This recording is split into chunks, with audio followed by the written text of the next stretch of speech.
So 1,130,000 tonnes.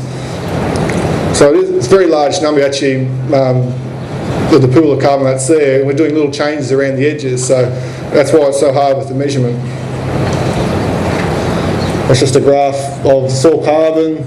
Soil carbon, if it was A condition, your woody vegetation, your forage and litter, and livestock biomass. So in conclusion, emissions reduction in the possible beef industry I think are possible. There's going to need to be management changes, but there is scope for the beef industry to manage emissions.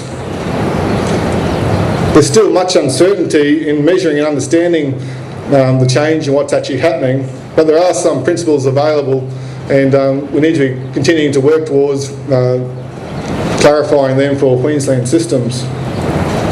And another important point is the policy and rules around emissions need to actually take into account the emissions on their property, but they also need to look at what the sequestration rates are, so you can actually have potential to offset methane emissions against that.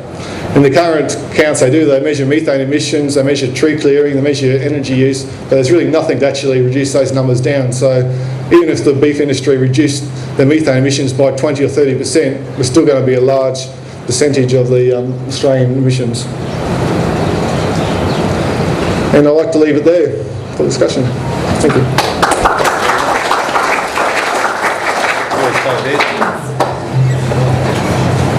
Thanks, Stephen. Thanks, Stephen. Stephen's put figures around the idea of stocking and destocking. And we have some time now for questions for Stephen. Anyone like to start us off with a question around the idea? Kelsey, thank you.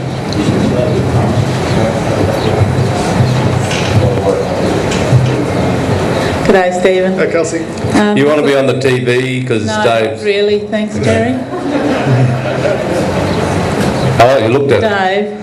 Dave, my question is, if you go back to the summary slide where we had the grazed and destocked figures up for net emissions, of 2856 and 1043. That one, yeah. Now, is it reasonable to say that net emissions of the grazing industry can be deduced from those figures? Because if the land was in its total natural state, it's going to be emitting 1043. When we graze it, it's 2856. Forgive me if I get this wrong, because you really lost me a few times there. I'm just a simple country girl, you know. But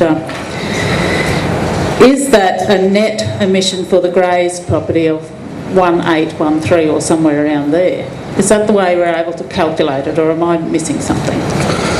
The rules I personally think we should apply, and then there's international rules, so I'm talking about the ones I think we personally should apply. My interpretation is that if you're grazing that block of land, the grazing emissions from that business would be about 2,800 minus the 1,000, because that would be happening anyway. Oh yeah, that's the point I was trying to make, so that we would then come to a net amount that is much better than 2,800. Yes. Okay, thank you. Simon Campbell. Stephen, thank you very much. That was most enjoyable. I think the thing that troubles me is your constant reference and accurate, appropriate reference to what we don't know, which is appropriate, and particularly soil carbon. And in the sums that you did, about 85% of the total biomass is carbon. Yep. We're only turning off 0.02 of 1% as carbon, with a bit of argument about where that carbon ends up. But if you've only got margins of error of 10% on the soil carbon, the sun will blow apart massively in one direction or the other. Most of your carbon is assumed to be locked up in soil carbon. Do you want to comment more on the difficulty of measuring soil carbon, or the sort of caveats that apply there? Because I'd be really interested. Thanks. Yep. The big challenge and why soil carbon is talked about as being a big potential You imagine you only change soil carbon by 1% of that total figure, and you can wipe out your methane emissions very easily. And that's on a bulk scale. The problem is you can't actually measure soil carbon to 1% accuracy, and that's why it's not included as a measured thing at the moment. There's a lot of research going into trying to improve that measurement ability, and Meat and Livestock Australia actually funded a project through Ram Dalal in Indooroopilly looking at methods you might actually sample across grazing paddocks to try and improve that. And we've done some sampling at Wombiana Grazing Trial and going to do it a lot of other places over the coming 2 years. But again, you're only going to get that as accurate down to maybe 5 or 10% change. So you're looking at very small percentage change has a big impact. It's almost impossible to do it by measuring soil carbon. And that's where it needs to be a factor of, if we can show that land condition improves soil carbon, it's going to be a factor of, if land conditions improve, we're assuming that underlying soil carbon is drifting up.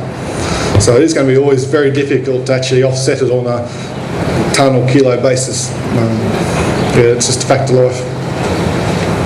Yeah, can you tell me why, I missed it, why you assume soil emissions are identical with grazed and destocked situation? Because I know from observation, over time, you will see, now just some small areas that are locked up, you will see a totally different ecosystem, if you like, develop. Yep. And I think it's highly unlikely that they would remain equal. I'm not sure, I might be totally missing what you're talking about, but quite different.